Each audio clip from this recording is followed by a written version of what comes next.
Air Force Tech Sergeants. Within Air Force enlisted ranks, promotion to Technical Sergeant has historically been the second most difficult rank to achieve. Just over 17% of sergeants eligible for this promotion are selected. It normally takes 10 to 12 total years of service to attain the rank of Technical Sergeant. Technical Sergeants serve as role models and mentors to junior enlisted personnel. This is the last stop before promotion to Master Sergeant, the entry rank of the senior non-commissioned grades. Our next guest speaker served the United States Air Force Reserve as a combat medic instructor, operations security, and air cargo supervisor. Please join me in welcoming Tech Sergeant Jim Del Rio.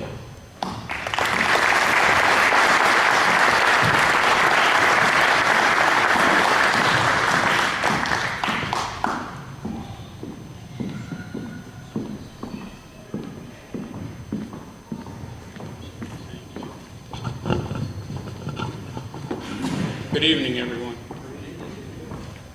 I am here on behalf of an organization known as Oath Keepers, and we have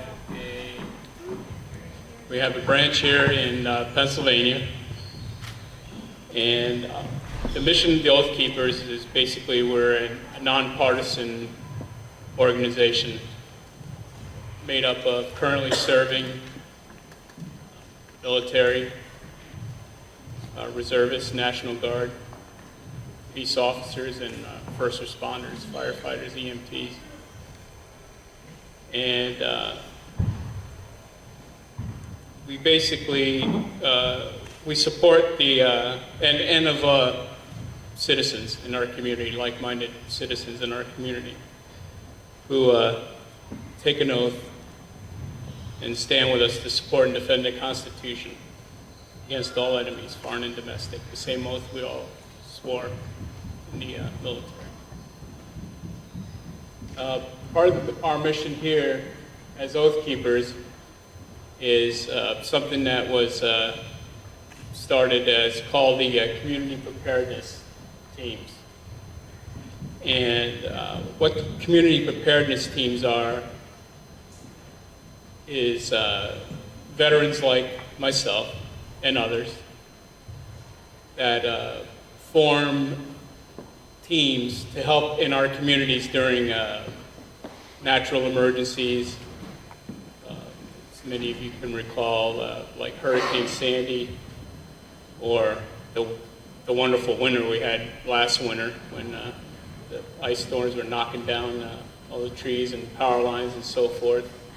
So what we do is we take the skills we gained in the various branches of the military that our members served in, and we use those skills and training in our communities to try and help during such emergency. Piggybacking on our previous speakers, this is America. So to be an American, right, is to adhere to a set of basic principles, right? Self-reliance, a sense of community, and the Pennsylvania model, right? Liberty, virtue, and independence. So along that vein, when a natural, a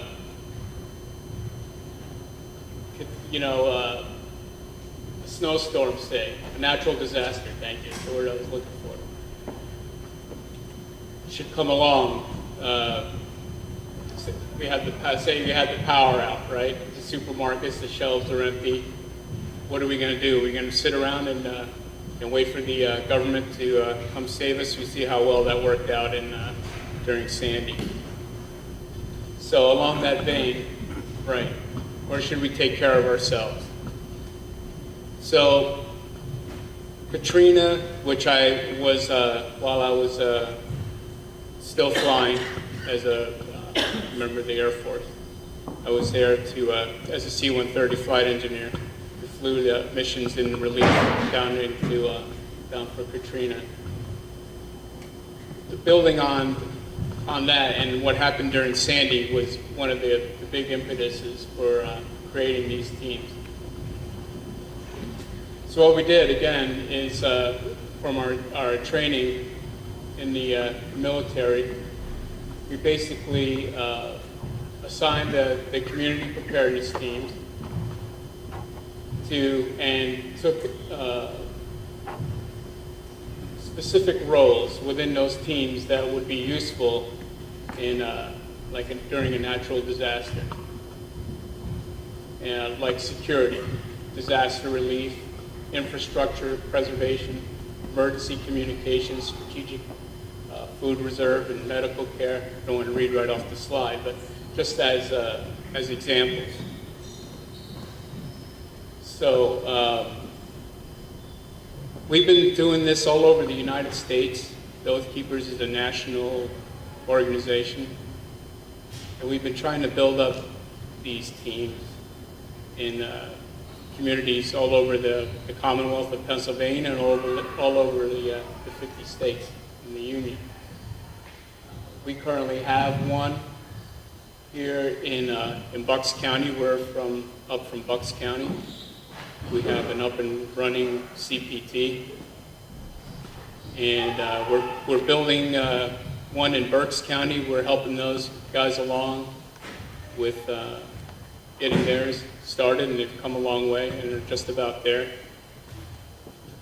And we're trying to develop them in the other areas, like here in the Lehigh Valley, and down into the southern part of the area, down towards Philadelphia, Chester, those areas down there. So I guess, what does a CPT look like? Again, the founder of Oath Keepers, Stuart Rhodes, created the CPT basically on a model of the Special Forces A-Team model, so that you would have medics, engineers, scouts, and so forth, basically as the structure is laid out here. So we have people in our teams like myself, who's a trained EMT, and I also teach the medic course, or self-aid buddy care is called in the Air Force, or the point of wound care in the Army Force. We have EMTs, nurses, even doctors. We have folks. Oh, that's okay. Okay. Well, here's basically going back for what the previous slide shows is the basic outline of what our CPT looks like. The command structure and the different jobs and so forth.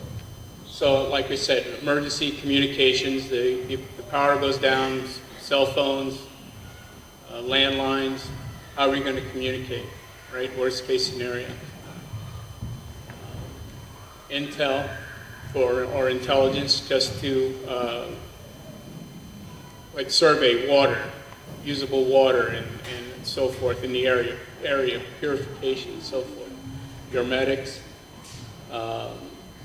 weapons, God forbid, like what happened during Sandy when looters were running around and going into people's houses and attacking people in their own neighborhoods.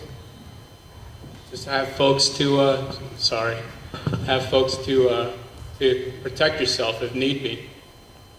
And again, engineering and logistics, basically folks that in the building trades that can build things and create things and distribute, say, food, water, and all the necessary the necessities in the area.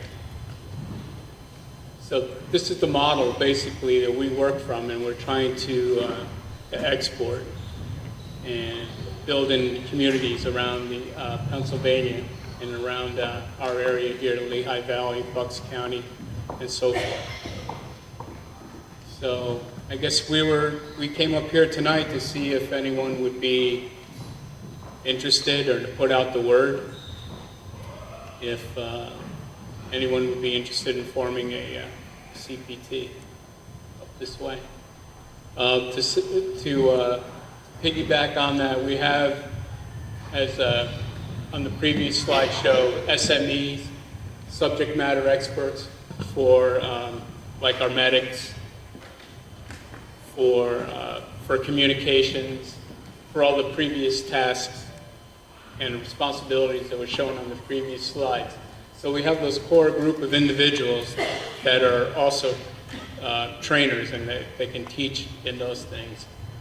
And we go to the different regions, like with, say with like the Berks County region, and we teach the folks that don't have maybe one of those specific, to use the word, billets or jobs, and get them trained up in first aid or communications, show them how to set up an emergency communications net and so forth. So we share the wealth, we share the knowledge, so that and when it comes down, they can do that in their communities. And I guess was our founders' philosophy, the force multiplier philosophy from the Special Forces model. So that's what we're trying to do. We're trying to get that up and going as much as possible. We know that if you sit around and wait for people to come and help you, you might be waiting a long time. So we're Americans. We don't need people to wait for the government to come and help us, right? We can take care of ourselves, right? We just work together as a community.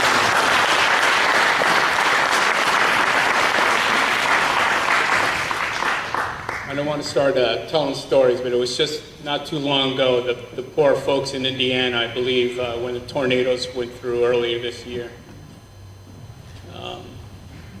FEMA showed up in, and I can't remember the name of the town there in Indiana. And I believe the mayor, the police chief, and the fire chief were waiting for them in the church parking lot, the town's church parking lot, when FEMA showed up. And they arrived and they said, "Hi, you know, we're FEMA, we're here to help you." And they said, "Thank you very much. We can take care of ourselves."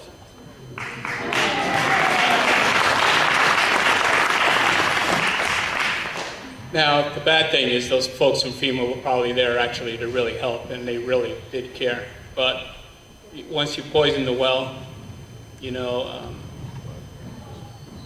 people probably are not likely to trust you as much. So, again, we're Americans.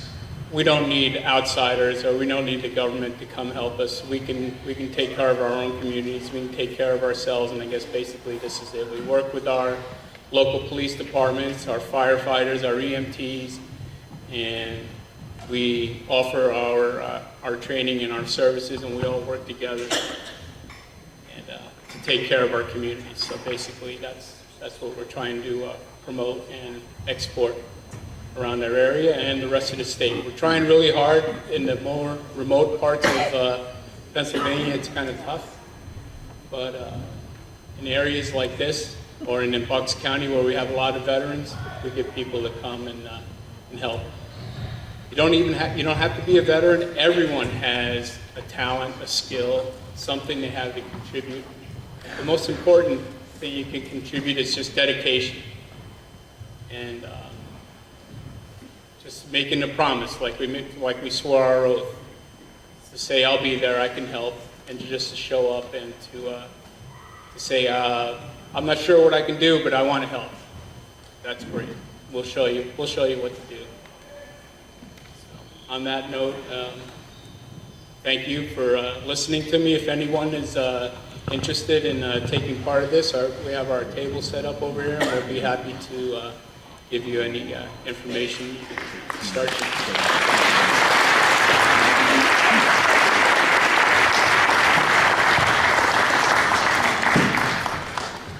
Tech Sergeant Jim Del Rio, ladies and gentlemen.